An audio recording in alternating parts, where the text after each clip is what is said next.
Hey everyone, just wanted to quickly do a Q&A that is based off the strategy announcement. So if you're jumping into this video, ensure you've read the strategy announcement.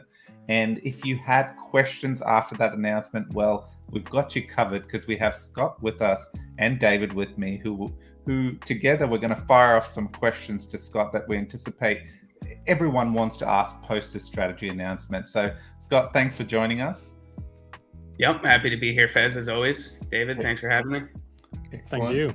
Thank you, Fez, for letting me on. Okay. David, do you want to take it away? Yeah.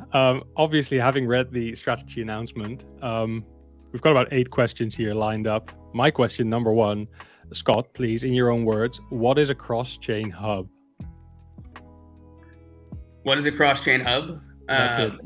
Okay, all right, yeah, pretty straightforward. I mean, I think like it would be it could be 2 kind of key things. One is a hub for routing messages between networks that are not directly connected to one another, but are connected to the hub. And then the other way to think about it is a place to deploy your cross-chain app that can house the majority of the logic, so you can just deploy spokes on different networks. That's kind of how Balanced is approaching the cross-chain. That's kind of the balanced cross-chain approach that's coming as well. Okay, excellent. And very quickly, we've talked a lot about the xCall service, but do you want to give a quick overview of what the xCall service is? Yeah, I mean, in very basic terms, like the xCall service just allows you to send anything you could possibly imagine from one chain to another. Like each blockchain is essentially a database. And if you want to say like, all right, I have, 100 balance tokens on Icon, but I want to vote on something taking place on Ethereum, the Ethereum database needs to recognize that I have 100 balance tokens and that I'm voting yes. So the xCall service can transfer that data securely. Can transfer that data from one chain to another. Does that make sense? Yep. Does to me. Okay. Having read that in the announcement as well, what happens to BTP development now or moving forward? Yeah, so I think a good way to break this down is kind of the difference between like a protocol and something built on top of it. So BTP is a protocol of like how to send messages from one chain to another, and the xCall is just leveraging that protocol. And the xCall service could leverage many different protocols and still perform the same way. Ultimately, it's still sending data from one chain to another. BTP is an essential component of that as something that makes sure that's done securely, and how to prove that that information coming from the original chain is actually true. Okay, so then changing gears a little bit, what happens to Icon Bridge? So the last year we've been working on Icon Bridge, what happens to that? So Icon Bridge, everything that's been built, I would think will stay live, like the token transfer that is integrated into Balanced.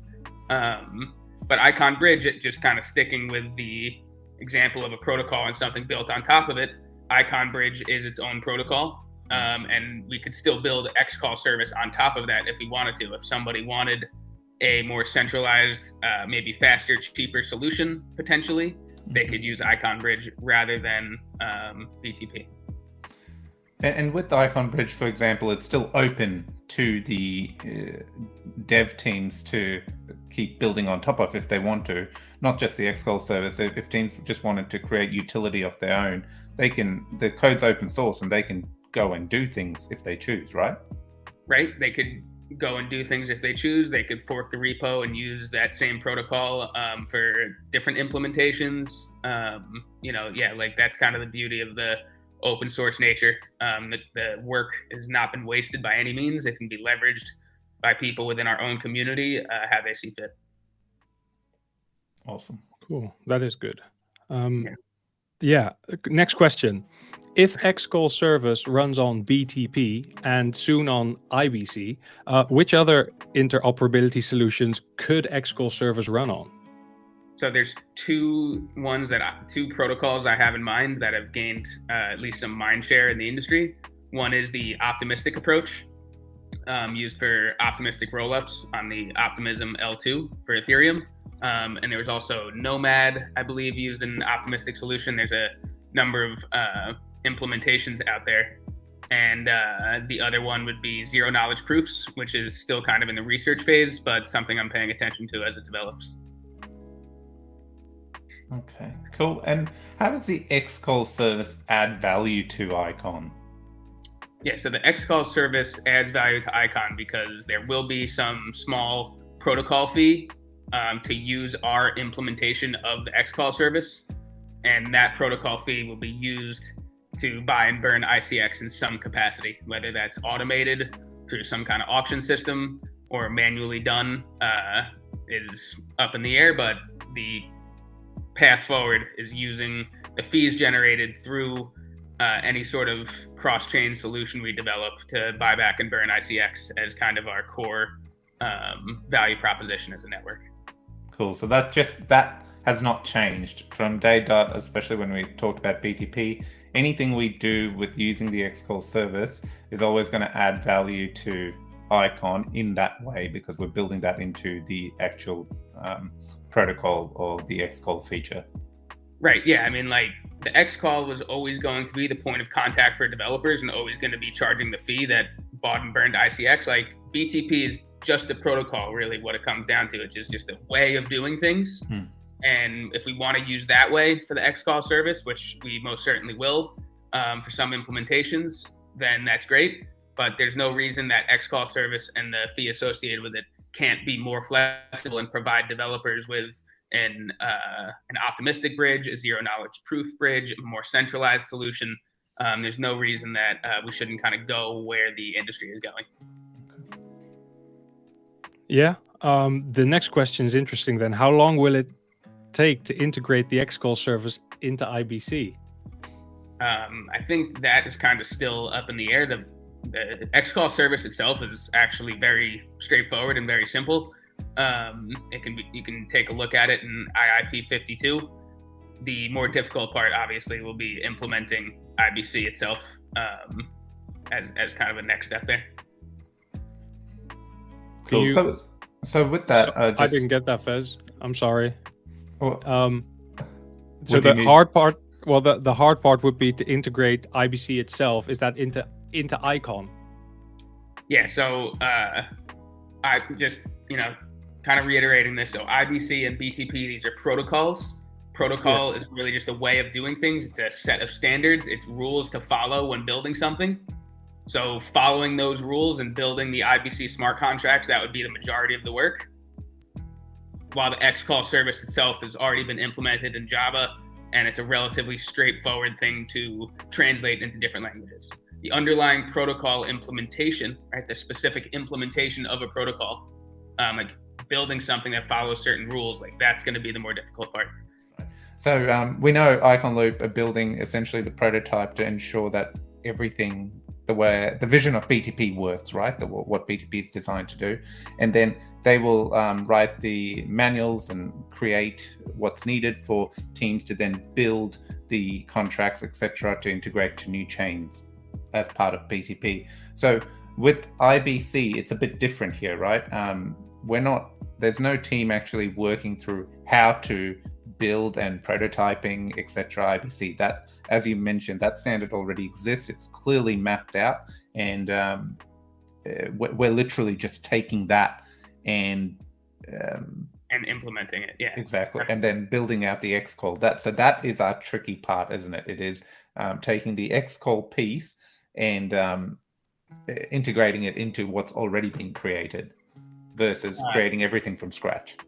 I think I would rather just that's somewhat on track, but I want to just highlight one key thing is that the main time saver that we have on using IBC is the fact that like the instruction manual has already been used and reviewed and iterated on by many different people. So the instructions are very clear and it's been around, so we can just take those instructions and build them rather than someone who's writing the instructions and building the protocol at the same time like we have with BTP. So Icon Loop is going to continue doing what they're doing with BTP, writing the instructions, building the implementation, and that will be, I think they're targeting Binance Smart Chain and Ethereum. Mhm. And then we're going to, in parallel of that, while they're writing the instructions, or writing the manual and building the implementation, we can target other chains with existing instruction manuals, such as IBC, to kind of do more in parallel. Awesome.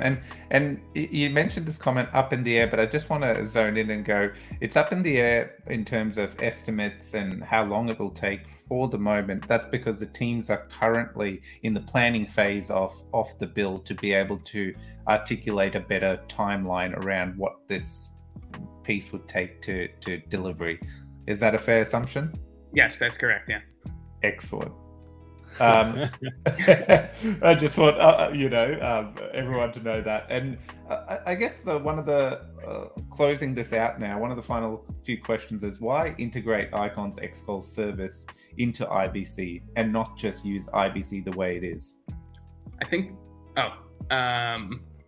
well, so xCall would be something built on top of IBC, like an arbitrary, so the functionality of the xCall is something that's being built on top of IBC. We're not really changing IBC for that matter. But one of the pain points that the IBC community has seen is the requirement of a hard fork to support IBC directly in the node client, and building it at the smart contract layer and using the efficiencies we gain from BTP blocks allows us to actually add value to the IBC ecosystem as well, by preventing the need for the hard fork and supporting routing of IBC messages when necessary.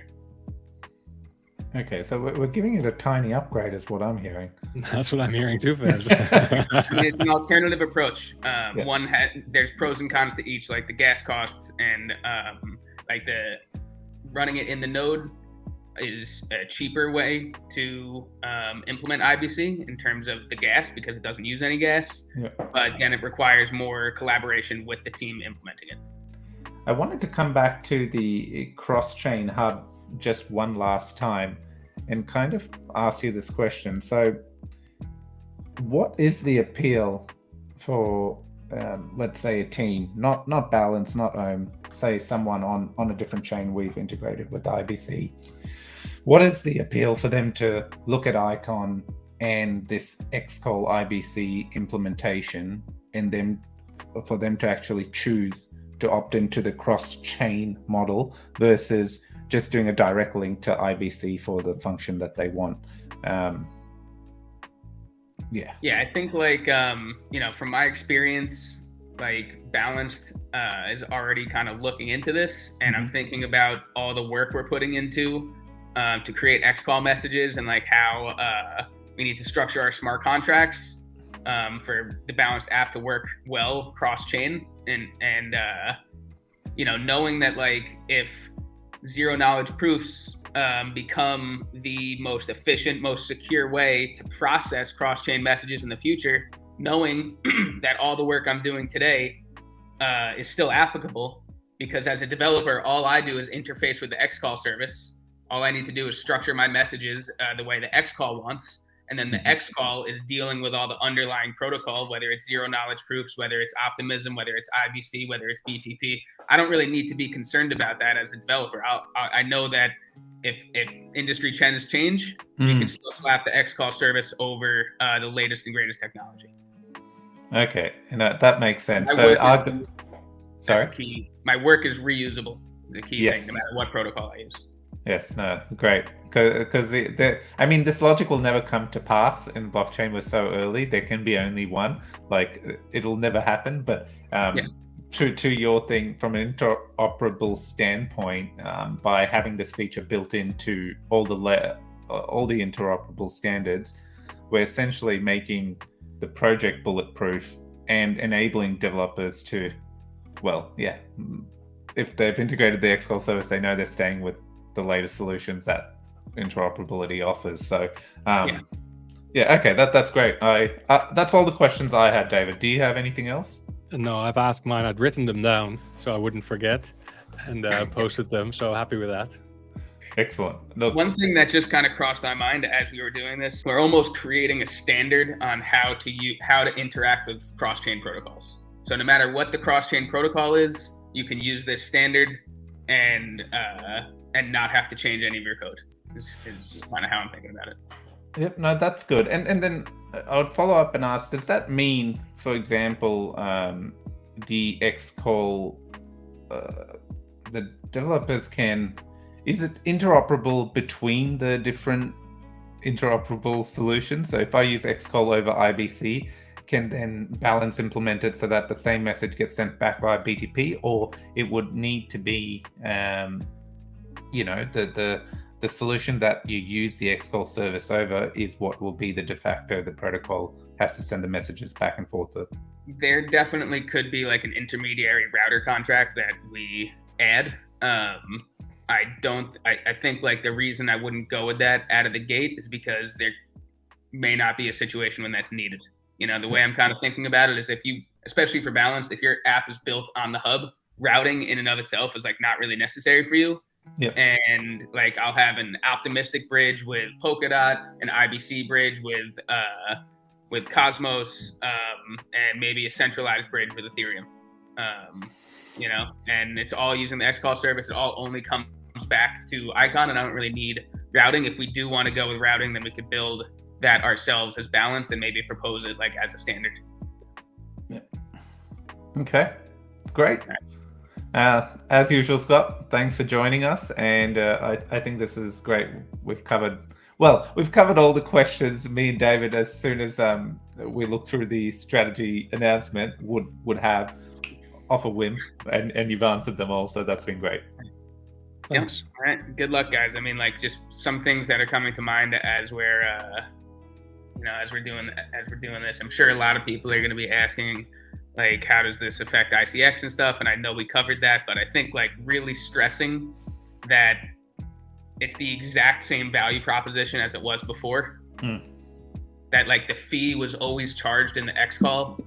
Yeah. There was never any fee to look at our documentation. Like, our documentation is open source. BTP is a protocol. Like, if anyone says like, oh, what about BTP? It's like, dude, like, you can read BTP on GitHub. Like, anyone can look at it. There's no fee for opening our repo. The fee is always for using our version of whatever we built. Yeah. Is that, yeah. All right? So and this is an excellent call out, because this is something that happens. It's very common in IBC, right? Just as you described BTP. All the IBC chains, they're not necessarily all connected to each other, because some teams have just taken the code and implemented their IBC connection to another chain, and they operate in their own hub. world. Like, they're not like the Cosmos Hub team. Like, they wrote the code for IBC, and now everyone else just uses their own version of that, right? So yeah, there's no like direct value proposition even using just one protocol. Like, the value proposition needs to come more in like the specific implementation of it. And they're trying to do interchain security in Cosmos now to try and make up for that. But yeah, I mean, point being is that like all we've done is broaden our horizon and make it easier for the xCall to get more adoption by working with other people besides ourselves. No, that's great. That's a perfect summary. Appreciate it, Scott. Okay, look, honestly, we can turn this into a 2-hour discussion. I can keep going, but we'll stop there because this is not the end of it. This is a quick Q&A. We have a huge series of AMAs planned with various members of the foundation team, including Scott. Will be featuring again, where we actually get his thoughts and overview and get him to talk about the strategy in general. But we'll pin it here. Expect that to drop soon with reminders of when those sessions will be hosted. Thank you, Scott, for joining us. Take care, everyone. Thank you. See you guys.